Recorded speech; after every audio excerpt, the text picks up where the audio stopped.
Hey guys, my name is Jennifer Brave. I am the founder and owner of Facets Relational Care, and today I'm going to be continuing my series on identifying abuse. Today I'm going to be talking about a type of abuse that I like to call displaying verbal abuse. This is different than verbal abuse. Displaying verbal abuse is a type of abuse that's kind of put under the umbrella of emotional neglect, so it's considered a form of neglect. It's a type of abuse that's not often talked about, which is why I would like to make a video about it today. So, in its simplest explanation, displaying verbal abuse is the act of one parent verbally abusing another parent in front of the child or the children. This is something that I experienced as I grew up. My dad was very verbally abusive towards myself and my sister, and then also my mom, but he would verbally abuse my mom. He especially would call her stupid, and he would insinuate that she didn't know how to do simple things that she knew how to do and that anybody would know how to do. And if she offered to help him with something, he would say that she couldn't help him because she was too stupid to know how to do it. And so I grew up watching a lot of that, and that is something that can be so damaging to a child for a variety of different reasons. First of all, it teaches the child that it's okay to treat other people that way, that sort of abuse is normal. And that's dangerous because that child then grows up and goes out into the world and may be treated that way by somebody else, perhaps someone that they're dating or that they marry, somebody they work with, and they take on the emotional pain that comes from that type of abuse, and it doesn't occur to them that that's not okay. That was the case with me. Growing up with that type of abuse, I was an adult and then went out into the world, and while I knew that being talked to that way was hurtful to me, it never really occurred to me that it was a form of abuse. I just kind of dismissed it as, oh, well, this person is angry, or this is normal, people just suck. And really, I kind of internalized a lot of that, and I thought, well, maybe the things that they're saying about me really are true. Second of all, it teaches that child that that behavior is okay. So they grow up and they take on those communicative patterns, and then they may bring those into a relationship, and then the child may become the abuser. They don't necessarily become the victim. Sometimes they become both. Thirdly, especially if the verbal abuse is happening during a fight or a form of conflict, that's dangerous to the child too, because as a child's parent, you're modeling for that child what a relationship is supposed to look like. You're modeling for that child what conflict resolution is supposed to look like. So I tell a lot of couples to be very, very cautious about fighting in front of their children. In fact, what I say specifically is don't fight in front of your children. You can have conflict in front of your children if you can do so without being abusive, and if you can respect the other person's boundaries, and if you have those good communicative skills, active listening skills. I would strongly encourage you then to engage in those conflict resolution situations in front of your child. For that reason, you can teach them how to resolve conflict by modeling it, provided that the issue that's being discussed is appropriate for the child to hear. Fourthly, just as a child, and this happened to me growing up, I hurt on behalf of my mom because she was my mom and I loved her, and when I saw her hurt, it very, very much hurt me. Children take on that pain that's being given to the other parent, and children often don't have the language or know enough to say that I listened to daddy call mommy these names and it really hurt me.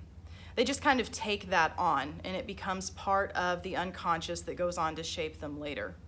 So be really, really careful about what you say about your spouse in front of your children or child. In fact, actually, whether or not you're married or you're divorced, it's still something that you want to be cognizant of. I have to be aware of that now after having gone through my divorce and now on the other side as a single mom, one of the things that I try to be hyper aware of is how I talk about her dad around her. I mean, I have my own opinions of him, and that's fine, I can, but it's important to me that I don't express any of those negative opinions to her, even if they're based on fact. The reason being because, especially because she's 4, when they're really young, it can be especially damaging. When you have a child, children tend to idealize their parents. I mean, even in cases where you have abusive parents, sometimes the child still idealizes the parent because you're the father figure, you're the mother figure. Those are central roles to help develop a human being that can grow up and have a whole identity and a sense of security, and who knows how to attach properly in relationships in the future. And those roles are idealized, again, especially when you're really young, and it can hurt that child to hear you say something about someone that they love. Another thing that it can do as well is it can confuse the child, because the child who idealizes this parent may have them on this pedestal and see them in this way, but then the other parent starts to say whatever it is that they're going to say about that parent, and that can confuse the child, because the child could think, well, I don't know that to be true about my dad at all, so I don't know what to believe anymore. Do I believe mom? Do I believe dad? Is dad this asshole that mom says that she is? Or is mom some cold-hearted bitch because she says this stuff about my dad? Children don't know what to make of that, and so it can build a sense of resentment towards one or both parents, and that's a dangerous thing, because that builds an emotional wall between those parents and that child, and the child has to be able to feel like they can go to each parent safely in order to get that nurturing that they need from that parent. And I'll say this too, kids aren't stupid. It's not your job to paint a certain picture for your child. Your child will, if their father or mother or whatever is such a terrible person, provided that the child is safe with them and they aren't being abused, I mean, they're gonna wise up. Kids aren't dumb. And I would also say, on top of that, one of the reasons that I think it's really important to be cautious about how you talk about a child's parent when you're in front of them is, I personally believe that every human being has the right to make up their own mind about other people. So, for example, my daughter has the right to decide what she's going to think about her father. She has the right to build whatever kind of relationship she wants to with her father. My relationship with her father has absolutely nothing to do with her relationship with her father. So I don't want to influence that, because I believe that doing so would be violating her right to establish the relationships that she wants to establish and to come to the conclusions about people that she wants to come to.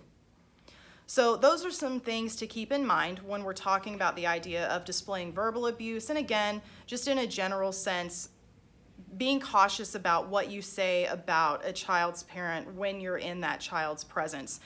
Keep in mind, choosing not to be verbally abusive and being cautious with your words, it's good for you, because, I mean, it helps you look like a decent human being. And it's good for the spouse, the other parent, in other words, because they don't deserve to be treated that way. And it's especially good for the child, because it doesn't create an emotionally volatile home that can traumatize the child, confuse the child, or alienate the child from one or both parents, or train the child to be an abuser or a victim. All of which are extremely important in terms of raising children who, again, grow up to be adults with a solid identity, who understand boundaries and respect them, and who know how to make healthy attachments in relationships later. So that's a little bit about what I like to call displaying verbal abuse. Again, it's a type of abuse that falls underneath of emotional neglect, but it's a very specific type that's often not talked about, so I wanted to draw some attention to it. So I hope that that was helpful for you, and I'll be back later to continue the series with other sorts of abuse. Woohoo!